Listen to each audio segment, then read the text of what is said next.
Hello বন্ধুরা, চলুন দেখে নেওয়া যাক আপনাদের পার্টনার যারা আপনাকে ছেড়ে গেছে তারা যদি আপনার কাছে ফিরে আসে তাহলে কি সেই পার্টনারকে আপনার অ্যাকসেপ্ট করা উচিত? ডিভাইন এখানে কি গাইডেন্স দিচ্ছে চলুন দেখে নেওয়া যাক।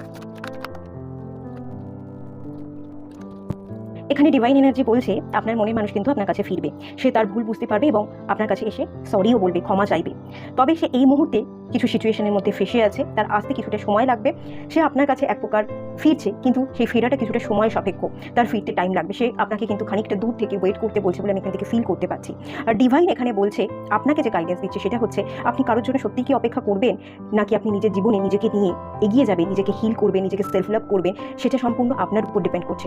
আপনি আপনার এনার্জির উপর কাজ করতে থাকুন, নিজের ইনটিউশনকে বিল্ড করতে থাকুন। আপনার ইনটিউশন যদি বলে যে হ্যাঁ এই সম্পর্কে আমার ওয়েট করা উচিত, তাহলে ওয়েট করুন। আর যদি আপনার মনে হয় ওয়েট করা মানে আমি সময়কে বরবাদ করছি, সময়কে নষ্ট করছি, অপেক্ষা না করে আমার জীবনে আমার নিজেকে এগিয়ে নিয়ে যাওয়া উচিত, তাহলে আপনি এগোতে পারেন। এটা আপনার ইনটিউশনের উপর ডিপেন্ড করছে। ইনটিউশন যেটা বলছে আপনি সেটাকে ফলো করুন, সেটাই আপনার জন্য রাইট ডিসিশন।